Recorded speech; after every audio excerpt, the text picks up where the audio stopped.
Hello, salut. J'espère que vous allez bien. On est en décembre. Oui, le dernier mois de l'année. 2021 est vite passé, hein. Bientôt ça va finir. Bon, aujourd'hui nous sommes là pour une nouvelle vidéo. J'espère que tout le monde se porte bien. J'espère que c'est un plaisir pour toi de regarder mes vidéos. Si tu ne me connais pas, je m'appelle Judy Kael, éducatrice à la petite enfance depuis, je dirais, 4 à 5 ans. Fait que j'ai décidé de créer cette chaîne entre parents. Le but de la chaîne, c'est de parler un peu de ce qui concerne les enfants, parce qu'en travaillant avec les enfants, j'ai essayé de voir certaines difficultés qu'on peut avoir en tant qu'éducatrice avec des enfants, qu'on peut avoir en tant que parent avec les enfants ou en tant qu'ami qui garde l'enfant de sa soeur et tout. Fait que le but de ma chaîne, c'est vraiment essayer de partager les astuces avec vous, d'essayer de vous permettre de comprendre certains comportements qu'un enfant peut avoir, c'est quoi la raison et tout. Fait que restez scotchés jusqu'à la fin. On va continuer la vidéo après le générique. Merci.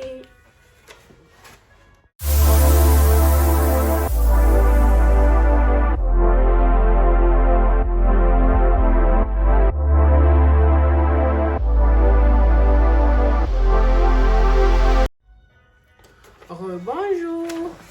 On est là. Fait qu'aujourd'hui, on va parler de quoi? C'est quoi le but de la vidéo aujourd'hui?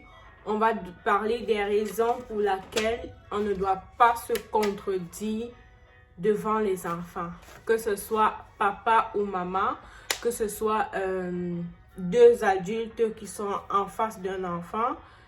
C'est ça, raison pour laquelle deux adultes ne doivent pas se contredire devant un enfant. En gros, je vais plus parler des raisons entre parents, parce qu'on comprend que c'est plus cette confrontation-là se fait plus devant les parents. Ça peut aussi être devant parents et grand-maman. Ça peut aussi être devant parents et tantes comme toi et ta soeur, ou bien toi et ton frère, ou toi et une amie. C'est ça, en fait, c'est plus entre adultes et parents.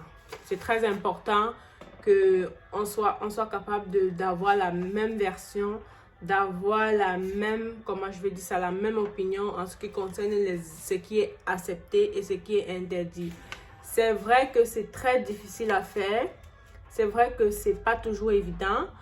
Mais c'est vraiment important de toujours essayer de le faire, toujours essayer de travailler là-dessus. Pourquoi? Parce que ça permet à l'enfant de comprendre facilement ce qu'on veut l'apprendre de bien ou de mal. On comprend qu'on n'a pas la même éducation, on a grandi comme un homme et une femme qui se mettent ensemble. Ils n'ont pas la même éducation, ils n'ont pas été élevés dans le même environnement, ils n'ont pas été élevés dans la même harmonie, la même ambiance. C'est que parfois, c'est normal que vous n'ayez pas vraiment la même opinion sur ce que vous voulez faire, mais c'est vraiment important que devant l'enfant, ça soit vraiment une seule version. On va commencer par on va commencer par qu'est-ce qu'il ne faut pas faire, pourquoi on ne doit pas se contredire devant l'enfant, qu'est-ce que ça cause. De un, ça augmente le comportement négatif de l'enfant. Je vais prendre un exemple. Mettons un enfant qui est en train de faire une crise, ou bien il est en train de pleurer, puis maman décide que non, elle va pas céder au caprice. Peut-être qu'il veut qu'on le prenne dans les bras, ou il veut un jouet. Parfois, il sait bien qu'il n'a pas le droit. Il sait bien que c'est pas le moment d'avoir ça. Fait qu'il va jouer sur ça, puis il va se mettre à pleurer. Fait que papa et maman sont assis peut-être devant la télé, ou bien ils sont assis en train de manger, je sais pas, peu importe, vous êtes juste à deux avec l'enfant, puis il se met à pleurer par rapport à ça.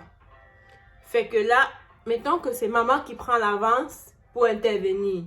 Fait qu'elle dit, non, je vais prendre un exemple, bon, je vais pas donner le nom parce que, bon, disons non Mathieu, ou bien non, peu importe le nom de l'enfant, on va dire non à l'enfant. Maman va dire à l'enfant, non, c'est pas le moment de la voir, tu vas la voir plus tard. Puis là, l'enfant va continuer à pleurer. Oui, c'est ça qu'il va faire. Il va continuer à pleurer. Parfois, ce qu'il fait, c'est qu'il pleure, puis il regarde l'autre parent. Parce qu'il attend que papa dise autre chose que ce que maman a dit. Fait que c'est vraiment ça le piège dedans, c'est que parfois, en tant que parent, on a tendance à dire non, tu dis à la maman devant l'enfant, mais laisse-le faire, c'est pas grave, s'il fait ça, c'est correct. Ça, c'est pas bon, ça, c'est pas bon. Pourquoi? Parce que en faisant ça, tu as déjà ouvert la porte. Les pleurs qu'il était en train de faire, même s'il devait s'arrêter, juste le fait quand il a entendu, papa a dit, oh, il a le droit. C'est fini. Ça va être difficile de le calmer. Même si tu reviens sur ta décision après, ça va être vraiment difficile de le calmer. Et tu viens de discréditer maman devant l'enfant. C'est pas une bonne chose. Comme vous l'aurez deviné, c'est le prochain point de pourquoi éviter ça. C'est parce que ça discrédite l'autre parent devant l'enfant ou l'autre adulte devant l'enfant. Parce que l'enfant, il vient de comprendre que, ah, avec maman, je ne peux pas faire ça. Ah, c'est papa le gentil. Fait que je prends un exemple. C'est pas forcément toujours papa ou maman. C'est pas forcément toujours, c'est toujours un des deux. Fait que je prends juste un exemple. Fait que non, avec papa, c'est plus facile. C'est papa le gentil. Maman, elle dit toujours non. Vous allez entendre les enfants qui seront en train de dire, oh non, de toute façon, tu dis toujours non quand je dis quelque chose. Fait que je sais que si c'est papa, il va l'accepter. Ça, c'est une porte qu'on vient d'ouvrir à l'enfant et c'est pas une très bonne chose. Fait que c'est vraiment important de pas se contredire devant l'enfant parce que ça aide pas l'enfant, pas du tout. Le fait de se contredire devant les enfants aussi, ça donne la possibilité et l'ouverture à l'enfant de se jouer de vous. Oui, parce que il sait que avec maman, je peux pas faire ça. Avec papa, je peux pas faire ça. Puis quand maman, elle dit non, papa, il dit toujours oui. Et maman, elle dit plus rien. Elle fait juste céder au caprice. C'est fini. Ou bien quand maman, elle dit non, grand-maman, elle dit oui. Maman, elle fait rien parce qu'elle n'a pas le choix. Elle est obligée d'accepter. Ça, c'est mort. Parce qu'avec ça, l'enfant se joue de vous. Pour les plus petits, pour les bébés, il ne va pas le faire verbalement et tout. Mais pour les plus grands, c'est une ouverture que ça va être difficile de fermer. Et ça se travaille dès le bas âge. L'enfant qui pleure parce qu'il est au magasin, il veut prendre un jouet, puis maman a dit non, puis papa, il a dit à maman, c'est pas grave, puis lui, il a entendu. Fait qu'à chaque fois qu'on va aller dans le magasin avec papa et maman, là, il va toujours vouloir prendre un jouet parce que sait que papa, il va dire oui, maman, elle va dire non, puis on va finir par l'acheter parce que de toute façon, c'est papa qui achète.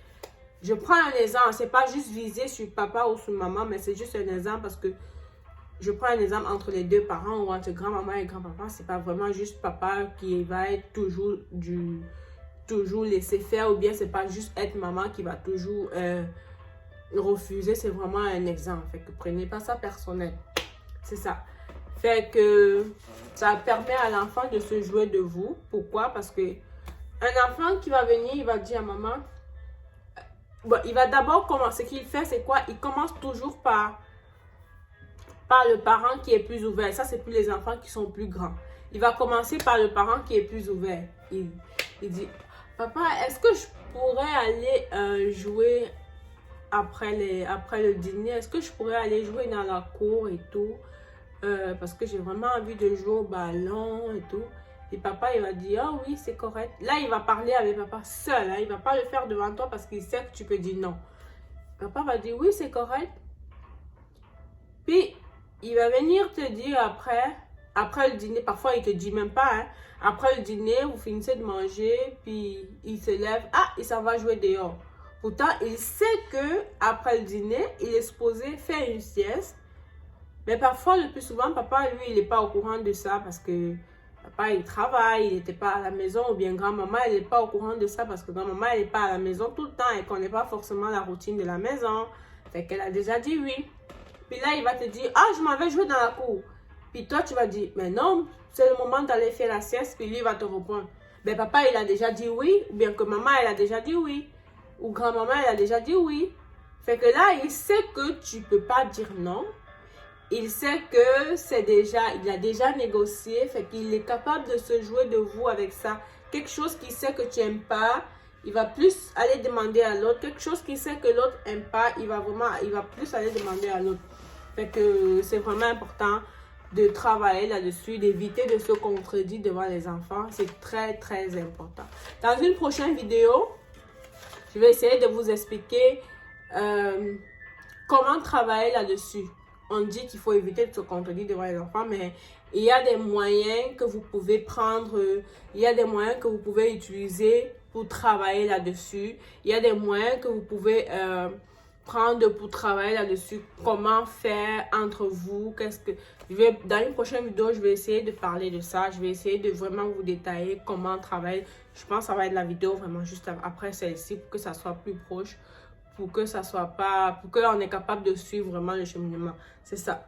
Fait qu'on va parler d'un dernier point que j'ai pu énumérer sur les raisons pour lesquelles on ne doit pas se contredire devant l'enfant.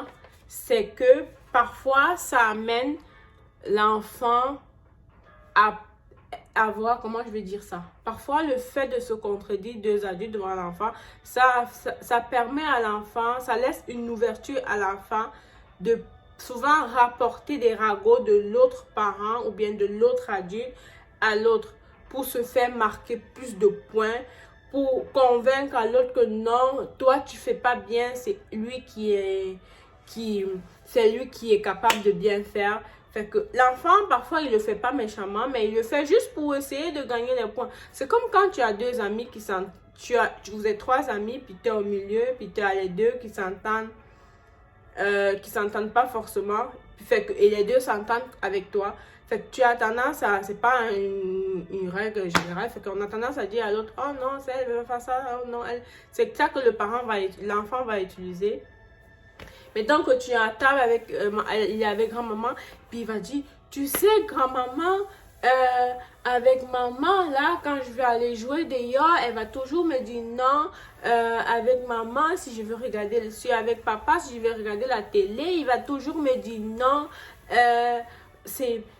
Pourtant, quand je suis avec toi, tu me laisses regarder la télé, tu me laisses faire ci, tu me laisses faire ça. Fait que là, vous laissez une ouverture à l'enfant d'être au milieu de vous et c'est vraiment pas une bonne idée. C'est vraiment important que vous soyez en accord. C'est vraiment important que la communication se fasse avant d'intervenir. Fait que c'est ça. Et c'est vraiment important d'éviter le plus possible de se contredire. Une fois que l'autre a déjà dit non ou oui, même si c'est pas forcément ce que vous attendiez, même si c'est pas forcément ce que vous deviez faire, pour le moment, pour l'instant présent là, laissez faire.